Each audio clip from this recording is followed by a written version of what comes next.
Hello students. Today our topic of discussion is patient counseling approach. This particular question came in a recent mock test of a medical college in West Bengal.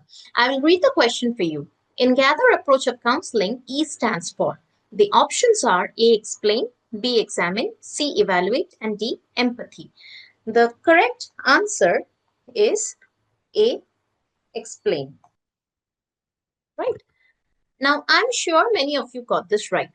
But the point is, just knowing the full form of this acronym is not enough. Now, this topic is the examiner's favorite in Viva examination.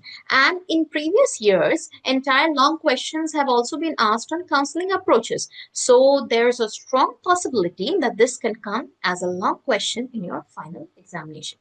So apart from discussing in details about the gather approach, in the later part of the video, we will also cover another counseling framework which might be asked in the NEET PG examination. So make sure you watch this video till the end. Let's come back. What is gather approach? Gather is a systematic client-centered counseling approach. I will note the keywords for you. Gather is a systematic client-centered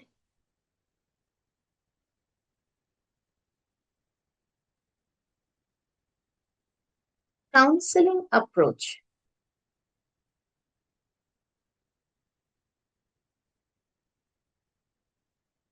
Now, it is primarily used in the context of family planning and reproductive health services.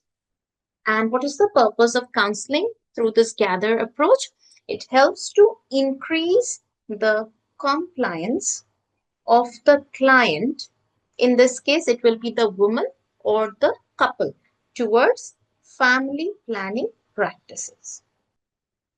Towards family planning practices, right? So basically, gather is an acronym where G stands for greet. What happens in greet? You start by creating a welcoming and comfortable environment. Greet the client warmly. Introduce yourself, ensure privacy, and establish rapport. What happens? This sets the tone for open communication. So basically, the client will feel comfortable to open up her needs to you, right? Next is A. A stands for ask.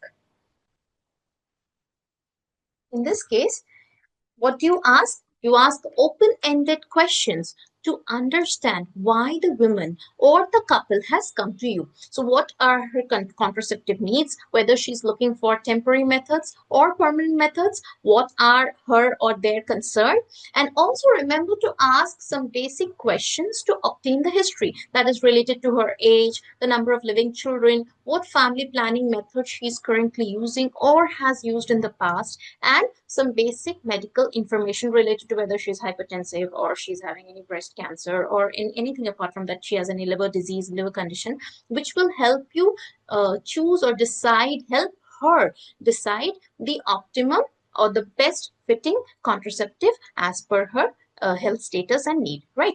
So this particular step, that is ask, is about active listening on the part of the doctor and gathering information without making or jumping into any assumptions, right? So next is tell, T for tell. So what you tell? You tell her about the basket of contraceptive choices available to her, which is also known as the cafeteria approach, right? So you tell her about the cafeteria.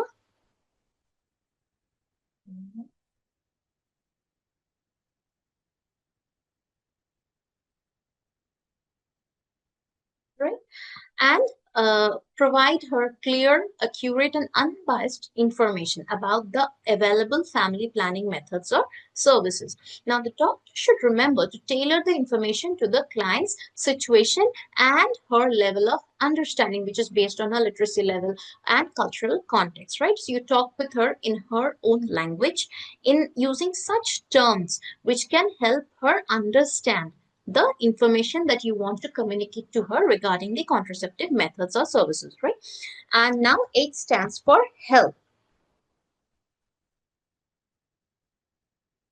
The doctor helps the client decide what method best fits her needs, preferences, lifestyle, and health status without pushing or forcing her to use any one particular method. So you basically encourage her to ask questions, clarify all her doubts, and remember that the choice must be the client's decision based on the information you relate to her. So it is also known as informed decision, and this is not your choice to make, right? So next is, this is H for help. Next we talk about E. E stands for explain. So once the client has made a choice, you provide detailed instructions or explain to her how to use the method correctly. You discuss about possible side effects and warning signs also. And wherever possible, you provide her with written material, right? Now, the final is R. R stands for return,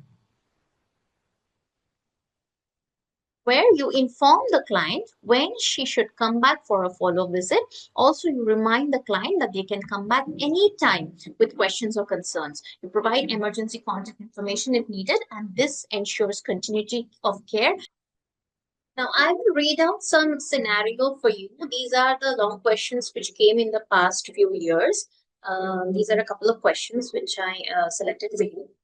A woman aged 35 years with two children, age of the last child 5 years, wants to adopt a family planning method. What will be your approach for counseling?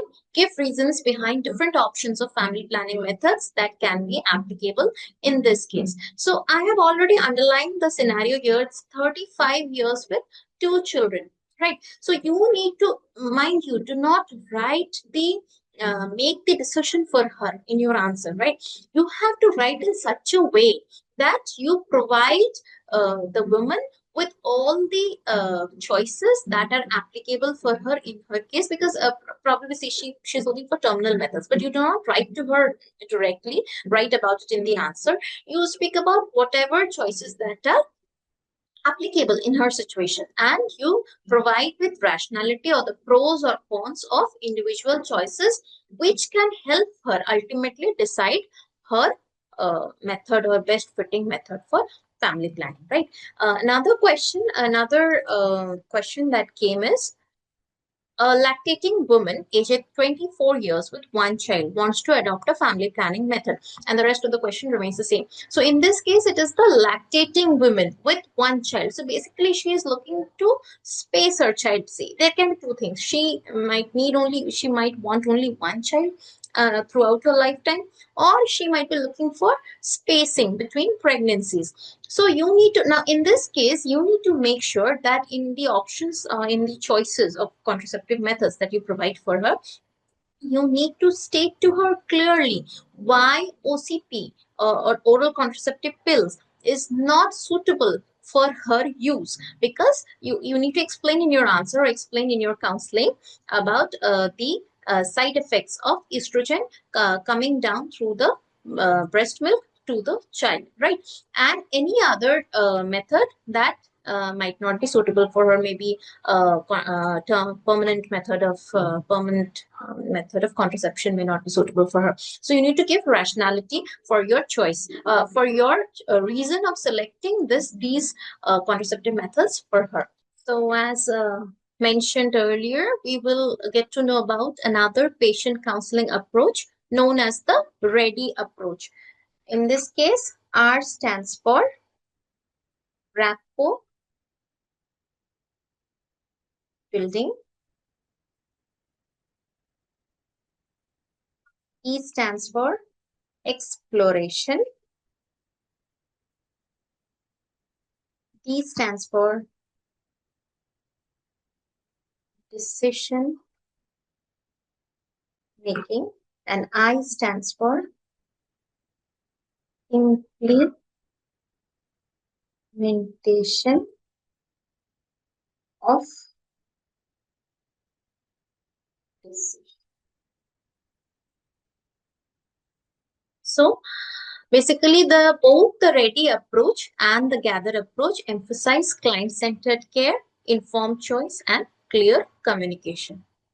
Thank you.